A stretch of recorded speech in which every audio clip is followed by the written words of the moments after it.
that's actually where the impact is. If you can have this intersection of a big clinical need with a commercial opportunity, you can actually make that come into reality. And that really changes patient care. Hello, everyone, and welcome to the Health Technology Podcast. My name is Christine Minato, and I'm the director of the UCSF Roseman Institute in San Francisco. Our guest today is Gabriel Sanchez, the CEO and co-founder of Enspectra Health. If you ever had a skin biopsy, you'll appreciate that Enspectra is developing a non-invasive way to take digital images of the skin without ever making a single cut. In the images, clinicians will be able to look at cells to diagnose or rule out conditions like basal skin carcinoma. The images are live and real-time, which reminds me of some Star Trek technology. A little bit of Gabriel. Gabriel grew up in rural New Mexico, where he had to drive himself to school the moment he was allowed to drive. He would start on dirt roads from the ranch where he lived. That's 60 miles each way, every day. And that is dedication to learning. Gabriel is also the 2018 Roseman Innovators, and his company Enspectra recently raised an $8 million Series A round. And if you are interested in how to interact with investors, Gabriel will share some of his wisdom in this episode. If you'd like to hear more about the UCSF Roseman Institute, please visit us at rosemaninstitute.org.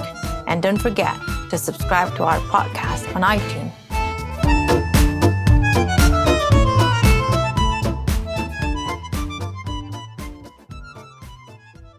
Well, thank you, Gabriel, for coming today. Thank you. I'm honored to be here. This is really exciting. I'm really excited for you to share your story with our community. Absolutely. You've done a really amazing thing.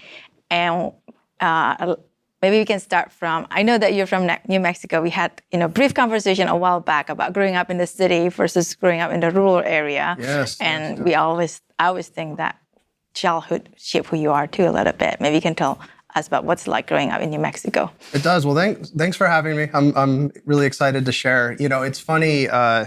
It's very different. So I did grow up very rural. I would say extremely rural, and this on a cattle ranch in New Mexico. So it was really just me and my family. And outside of the cities, I was fortunate enough to go to the private school in the city, the Catholic school, which was college prep and had very high quality, but that's like 65 miles away. So usually what people ask me is like, did you drive it? And I was like, yes, I drove it both ways. And it's like, yeah, I didn't sleep there. I came back, right? So it's easier to drive there, although, the first 10 miles or so are dirt roads. So it takes a little while. But you did not drive. Somebody else have to drive. No, I drove. My parents were very motivated for me to get my driver's license so that I could drive because they didn't want to commute. So I got it, the second I turned 16, I was careening down the road in a 2,000 pound, weapon for 65 miles, right? But yeah, it's very different, so it was, farm life and cattle life. It's a different pace. I worked a lot with my hands and sort of became sort of the Mr. Fix-It of the farm. I would repair the equipment, the machinery. I wasn't that gifted as a writer, frankly, so I didn't do as much of the cattle work and did a little more of the operational stuff. Mm-hmm. And I just had a knack, had a mechanical knack for it, but I was also at the same time, very academically studious and interested in learning, and always gravitated towards the science and math, mm-hmm. got pulled into that direction. And, come graduation time, threw out a few Hail Marys to some big name colleges. I got into MIT. Right. And so that was a big transition. So, I do hear, we did have this conversation about culture shock. I hear about students talking about, I went from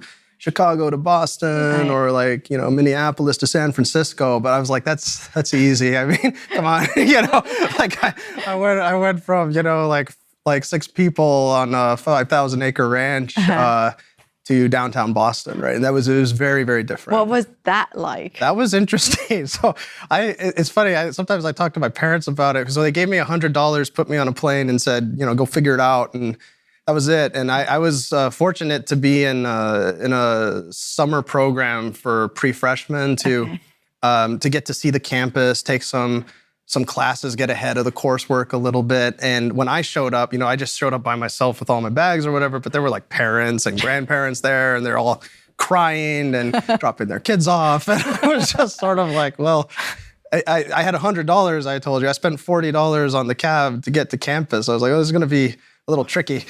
But it all worked out. It's always been the case. Like I've always just been, you jump into the deep end, it's uncomfortable, you get used to it, and it all works out. Yeah. Yeah. That must be quite an eye-opening when you see how... I just remember staring at the buildings. New Mexico's flat and sprawling, and you can see the sky without looking up. Mm-hmm. So that was actually, I remember, shocking to me because I had never lifted my head to look to the sky because the horizon is always in front of you. And when I was in the city, the only place you can see any semblance of the atmosphere is up through the tall buildings.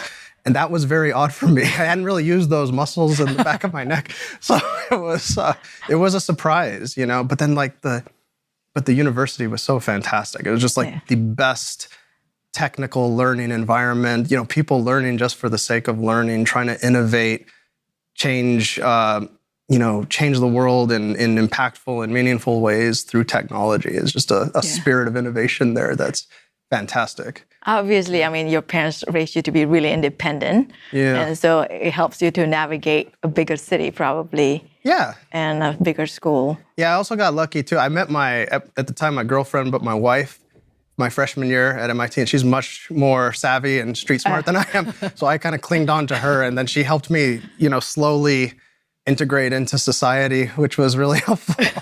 Yeah. What do you mean by integrate into society? Well, just, I had just grown up, so rural and outside of most of the norms of, I didn't know any of the music, the television shows, didn't really know anything about city life, crossing streets or it's simple stuff, it's funny. It sounds so simple, but if you haven't been around it, you just don't really think about these things. The first time that it rained in Boston, so it started pouring and I didn't have any gear because I didn't know anything about that. And in New Mexico, it rains in the summer. You have the monsoon rains, and they'll rain hard for 10 minutes and then disappear. And so I was like, I'll just wait here till it stops, And I was there like 3 hours later, and it was still going. And I was like, I'm gonna have to get soaked. It doesn't look like it's stopping, And then I just remember I ran to my dorm. I was soaked. I went to sleep, and then it was raining in the morning. I was like, I can't believe it started raining again. But it had never stopped. It was just, it was continuous. I've never seen that much water, right? So it's funny things like that. Yeah. But I slowly, it's good to broaden your horizons. Right. So, I think moving to a new place definitely force you. Absolutely. And it's good to always be just almost tripping a little bit. You don't want to be too comfortable. You just want to grow. You want to learn, add something new to your experience or your skill set. Do you think that your parents' upbringing kind of give you that comfort nurse? It's okay to trip a little bit and not knowing everything. No, they definitely would let me trip a lot. Because you can take it. I think they were always pushing me. My dad used to always say that nothing in my life will be easy because if it gets easy, you just bite off more, and so, if things are easy for you, you're probably underperforming. So, so we were always just kind of just trying to take a little bit further, and I got kind of just comfortable with discomfort in a way. So from MIT, you did your graduate study at Stanford. So it's another big city in the coast. That's a similar thing. So actually, that was one of my big decisions at that time was did I want to stay at MIT, which I loved, or did I want to maybe branch out and go to another new environment, a different university, and not just a new city, but different ways of learning and different attitudes towards innovation. And MIT and Stanford are both extremely innovative, but in very different ways. Mm-hmm. And I was motivated by my undergraduate advisor, Ian Hunter, Professor Hunter, where I did I was lucky to get into research early in my sophomore year, and I'd worked in the labs, and he runs a bioinstrumentation lab, which was really where I started to first get the flavor that you could actually apply standard engineering disciplines and principles into the world of medicine and biology. And he didn't really mince words. He was like, you'll be underselling yourself if you don't get a PhD, and I really think you should.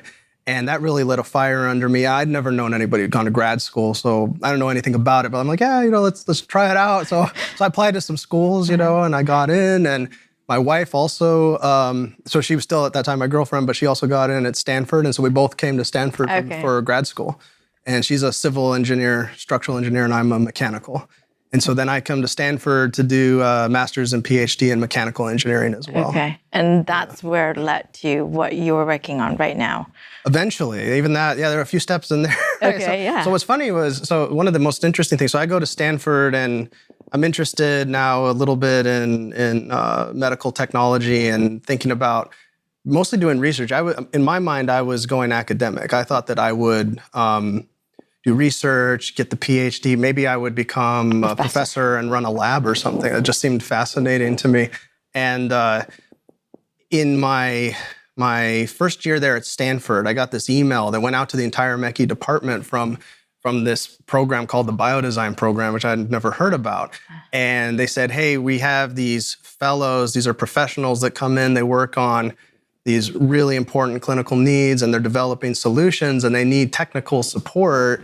They're going to actually have an additional year fellowship, and they were looking for some engineers who want to help out. And so I went and this is the first time I met Tom Crummell. This would have been 2006. So this is 13 years ago.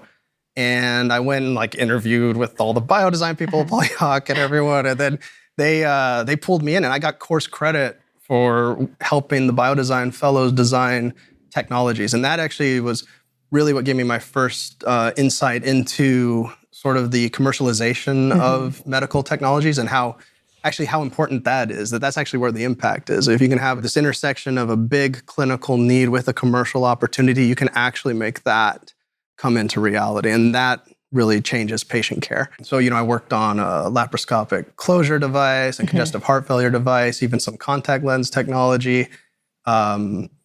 And notes was that this this hot space for a year or two of this natural orifice surgery, right? So I worked in those sorts of things while I was getting my master's. Okay. But then I still wanted to do my PhD, so I jumped into a lab, which is Scott Delp's lab, and that's actually what laid the foundation eventually for the technology even that we still use today. Okay. So it's kind of with that particular program where you get all the credit, it's almost like you work in consulting firm that you see so many technology. Sort of, yeah.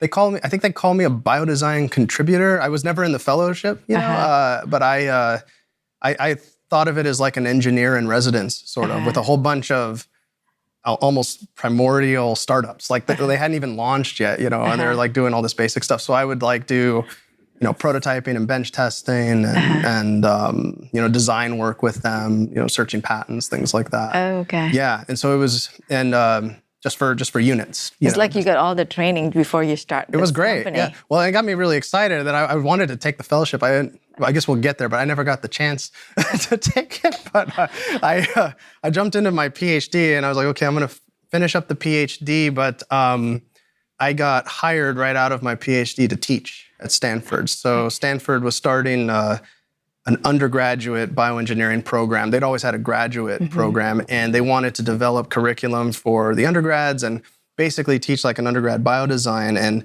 I got pulled in and hired by the department, so I was a teaching faculty for 2 years. So I basically taught the biodesign process and developed curriculum for lab skills and prototyping and the senior capstone courses, but then I never got the chance to really go into the program. You'd be the contributor. Yeah, I contributed. Yeah, right. That's right. Because then while I was doing that, I had been incubating on the side this idea of actually leveraging my PhD work and maybe pulling that out of the university. And so after I had taught for a few years, I went ahead and made the leap and jumped into running the company full time. Yeah. And that would have been late 2014. Okay. Yeah. This podcast is sponsored by IO Life Science, a Silicon Valley-based medtech design and development consultancy, transforming your technologies into a unique healthcare solution. For more information, visit their website at iolifescience.com.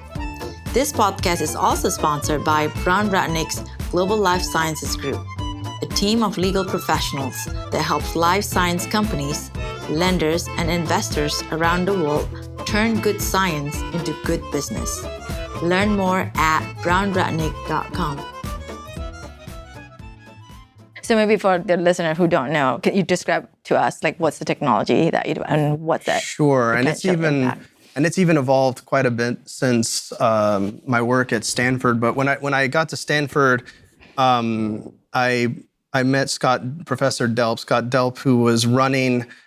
He runs a neuromuscular biomechanics lab, and they study human movement, and it's based on computer simulations of how muscles work, and it's all based on assumptions of what the biology does, which basically comes down to this thing called a sarcomere, which is the subcellular contractile thing in muscle that pulls, and it makes everything shrink. And it's in skeletal muscle, it's in heart muscle, it's in smooth muscle. Mm-hmm. And all of our knowledge of that structure basically comes from half a dozen cadavers that were studied back in the 80s, and all of our simulations are built on that.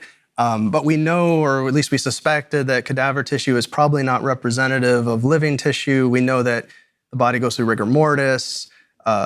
Fixing process shrinks the structures, and a lot of how that biomotor behaves depends on its length and how it overlaps.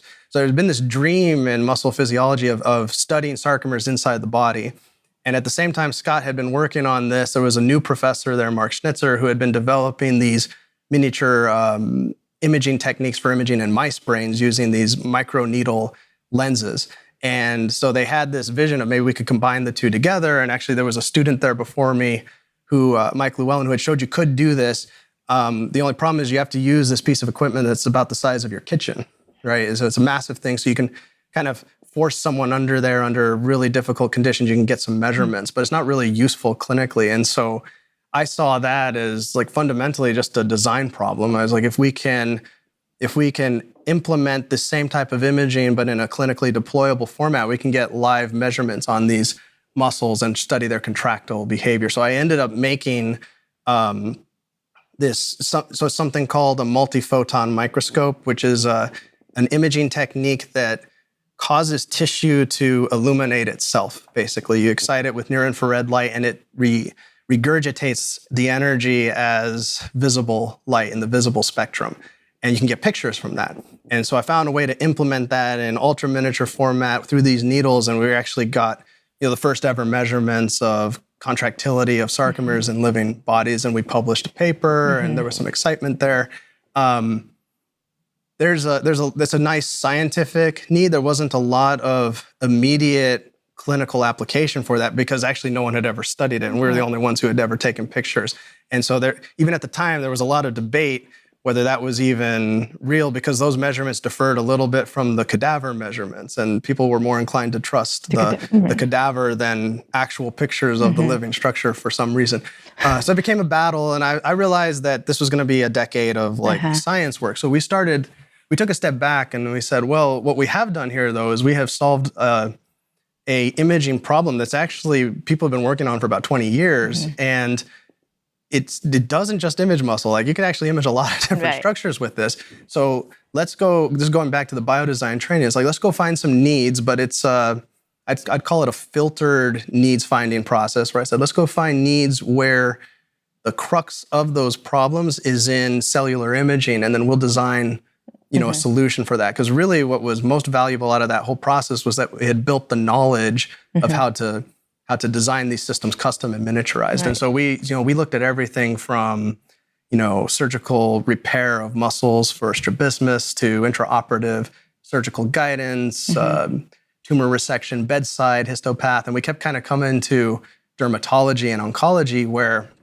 there's this whole field based on slide-based pathology, basically imaging slides and looking for the cancers. And it's all the decisions and the entire workflow is based on that. And it's actually an extremely cumbersome process. But if we could make a portable, non-invasive version of a microscope that could image that, that's where the value would be. So that started that process. And so what we have now, that's a long answer, but what we have is a microscope that doesn't need slides, basically. So this is a portable device. You touch it to the skin. It looks under the skin, through the layers, in color, down to the cellular scale. And you see the same structures you would see on a slide, but in real time. And, we're compressing a 5-day process into a few seconds. And you don't have to get cut. It's magical. Yeah. It looks like a miracle, I think. Yeah, I think it's fantastic. I think it's like ultrasound for the cells. I mean, it's a huge leap forward. If you just think about, it's such a hindrance to have to make slides. It's always been that way. So, you have to cut tissue out, slice it about 1/10 of the thickness of a piece of paper, put it flat onto a slide, stain it, and then you look at it. Right. And we forget that the looking at it is the diagnosis part. We always call the biopsy the diagnosis, but that's just unfortunately a necessary inconvenience that we have to go through to get the slide. Yeah. That process of cutting, slicing, mounting, staining, looking hasn't changed for 150 years. Yeah. So this is a space that has completely resisted innovation. And if you could change that, if we could suddenly make, like, the values in the image, if you could suddenly make the image accessible and it's digital and it's shareable and it's like, you can analyze it, right? I mean, that really changes the way we think about histopathology. Yeah. So how long it took you to get to where, to identify this is the target area that you want to So get we into? were interested in skin very early on. We did a bunch of market research and kind of the needs evaluation process that we learned through school. And, but we had to, I believed it. I could see in my mind how this would all come together, but I didn't have to convince myself. I had to convince the investors. And maybe they didn't have as much vision as I had. They can see as far as what we could put in front of them, right? So I'm like, okay, well, we got to find a way to step this along. So we raised some seed money. We built basically a table version to show the basic principle, but then of course wanted to see if we could deploy this in miniature, and so we made a small version, and then ultimately we made a full clinical prototype, and we ran a little pilot study out of El Camino Hospital to prove, in fact, that we can see these tumors before you cut them out of the body. And now that process would have been about 3 years. Yeah. And then we had that, and then we're like, okay, now we're ready. And then we spent a little over a year trying to fundraise. Yeah, so yeah. That's the life of an entrepreneur. Yeah, that's right. It's like doing a lot of the fundraise. So how many patients' data have you had so far? So we have through that pilot, we imaged something like 34 people. Most of them were healthy volunteers because this was partially funded by the National Cancer Institutes. And one of the things we really wanted to show was that this technology would work in anybody. So we actually imaged, children from as young as 5 up to senior citizens, 85 years old, all across the body, all different skin colors and skin types. And so most of those, 23 or so of those participants were just healthy people that spanned a broad range of skin. And we proved that you can actually get these images in anybody. And then we did a handful of patients from the clinic, about 10.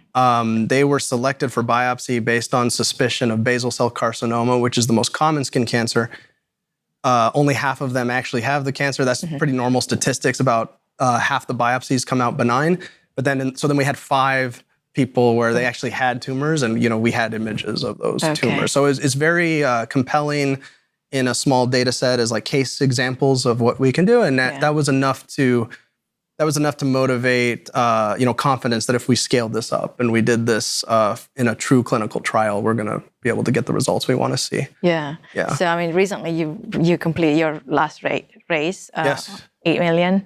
Yes. And so now is the time to spend that money. Now we're spending, more work. What are the things that you're trying to achieve that you need to achieve? Yeah, so our focus is really on FDA clearance. So there is a predicate technology and a 510K pathway that we can take. It doesn't, it gets us really a good foot in the door to start building evidence. I think of it as dipping a toe in a much larger pool so we can expand from there, but it's a really good place to get started. And so working backwards from that, then what we have to do is basically we have one prototype. This is the only thing in the world that does it. I think it's amazing, but we need to make it manufacturable and make a small batch, and then we're going to run that batch through design controls and quality, and then release that for a clinical trial. And then we're going to do the big clinical trial to support the clearance. That's exciting. It's very exciting. Yeah. It's I mean, when I first tried it, I thought it feels like a Star Trek-y a little bit. Yeah, I think so. I appreciate that because I'm a big fan of Star Trek. So that means a lot to me to have you say that. Yeah, I was like, wow, this is Star Trek become real. Yeah, or like the Magic School Bus, you know, it's like you put it on and you dive inside and you're watching like all these little cells and subcellular things flickering around. Right. It's pretty fantastic. Yeah, no, it's pretty amazing. I remember coming home, I was like, wow, that was really awesome. Yeah, we always try to, if we can get people, the only limitation was we had just the one, but like if we could get somebody to see it, like it makes sense like that. Right. Like that makes sense. Sometimes when you're explaining it arbitrarily without seeing the technology, it's like, oh, okay, it's a camera, it takes a picture of the skin, whatever. It's not the same thing. Like you really have to see it in action. I think what you're working on is so unique, so it's hard for people to kind of wrap around it. Yeah. Just seeing it is believing it. Absolutely. You have to see it. And how do you face that challenge when you're going for raising money, right? That's really hard. I mean, that's the crux of the problem, isn't it? Right? Like I said, being familiar with the technology, knowing how this could evolve, I could see how, what we had done in the early phases would show that we could get to where we needed to. But if you're not deep in that space and you don't know a lot about it, it's not entirely clear, right? And so that's really, and that really boils down, I think, to my primary job as the CEO is like I have to communicate the vision, but then I also need enough ammunition and progress to be able to span that gap, right? So one of the things I'm always doing is I'm always looking at, what value milestones can we hit with the resources we have. When we were raising seed money, we were very successful in bringing in seed money, but it's always a few $100,000s at a time. Not a big enough bolus to bite, a big trial off or something. So I'm always thinking about how can we got to lay down some stones, we can skip across the river, if we can get to this phase, that'll build enough confidence to get us to the next phase and to the next phase. And we always had this, this primary milestone in mind of like, if we can show that we can miniaturize this on the bench, we'll be able to get a few more 100,000 to go get a clinical version. And then if we can get the clinical version, we'll get a handful of data. And with that data, we'll, so I'm always like, it's like crossing the country, where you can drive 100 miles at a time. And it really changes the way you would drive across the country, but eventually you do reach the middle of the country and you can't cross that distance, right? So, you need to trade in and get a car that's got a bigger range, right? And that's where we have to raise the big round. Yeah. Right. So it's a little bit of, it's just a little bit of thinking ahead, planning the cadence of the milestones and thinking of, you have to talk to a lot of people. So we would always talk to investors even before we were ready. Right. You got to balance that. But I want to see how they react to it and what we're missing and get a sense for what they're looking for, what's going to flip their decision. Right. And so we're doing all of that all the time. Yeah. Right? No, I think and by now you have that network. Yeah. And when they keep seeing the progress that you make, they'll be killing themselves. How come I didn't come in earlier? Well, that's it's funny you bring that up. So networking is so critical. I'm sure we'll talk about this more, but one of the things you just mentioned, which is a big challenge, is when we're first going out there, we're kind of coming in cold. So they're just evaluating exactly what they see in front of them. We don't get a lot of credit for the milestones we've already accomplished because we hadn't told them about it like a year ago or anything, right? And they always just want whatever you don't have. They're like, oh yeah, that's great, but have you done, what's your sensitivity and specificity in a blinded RCT study? It's like, well, we don't have that, right? That's what we're raising the money for. So one of the things that I think we have an opportunity now is now that we have made progress and we do have resources and people are aware of where we're at, when we hit these next milestones, we'll actually get credit for all of that. And that I think is very important. Yeah. Yeah. It does take a village. It takes a village, yeah. To make this moving forward. So before we run out of our time, I always like to ask, maybe before I ask for the book list, maybe like, if I ask you to give two advice for entrepreneurs. Two advice. I know, you usually say three, so I said two. I only get two. Well, that's harder. Yeah. Well, maybe no one can see this. I'm thinking. Okay. Yeah. So I'll give you one. This is relevant given the recent 50th anniversary of the Apollo moon landing. So as a kid, I was very inspired by space and space travel, and one of the things that really pushed me into engineering was really the work done in studying the solar system. And, I'd watched the Apollo 13 movie. That was actually very influential to me. And when I watched the Apollo 13 movie, I went on my 13th birthday, 1995. And I left there realizing that the moon is only halfway. And this is important. This changed my whole way of thinking about life.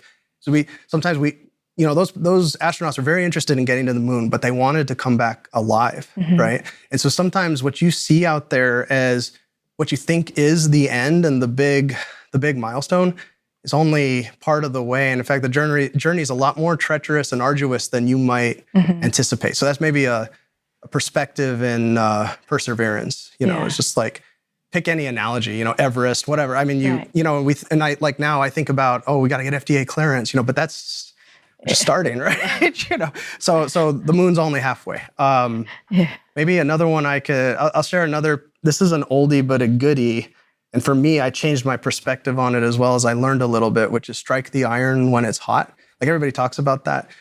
Growing up, I had heard that saying all the time, and I just thought that was, when an opportunity presents itself, take advantage of it, right? Like just be opportunistic. But I took a material science course in undergrad where we did some metallurgy and smelting, and I learned the source of that is just that when you're actually hitting iron, if it's not hot, it doesn't deform, right? So you got to hit the iron when it's hot to actually move it and shape it. But what changed in my perspective was that I heat the iron. So I became much more active. I was like, I can actually influence the environment to facilitate my success, basically play to my strengths.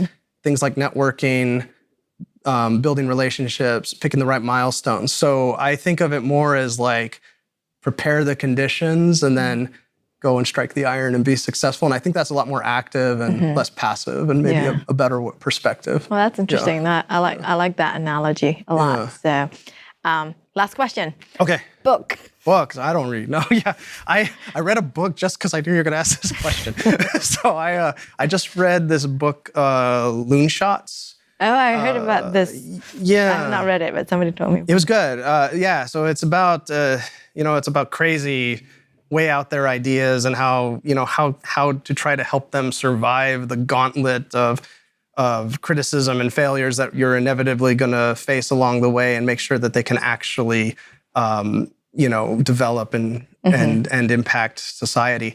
And it was very interesting. He uses an analogy of like phase transitions and things. It's a good book. I thought it was. I mostly like the historical context because they go through a lot of the historical, what we would call loon shots that have really influenced society, and I like to see that. And then I have another book on the list. My wife I don't usually read fiction, but she got me this book called, I think it's The Last Days of Night. It's a new book. It's a semi-fictional tale of the battle for light between Edison and Westinghouse, and Tesla's in there, and it's a true. It's a true event and it's real characters and environment, but kind of with a bit of a fictional flair on like what would it have been like to be, fighting to rule the world, to bring light into the world or something. Exciting. So it sounds really great. Yeah. Okay. No, that's good. Well, thank you so much. I absolutely enjoyed it. It was my pleasure. I hope that helps. No, this is really fun. This is good. I'm so happy to share that with everybody because what you're doing is really amazing and cool. Well, thank you very much. Thank you.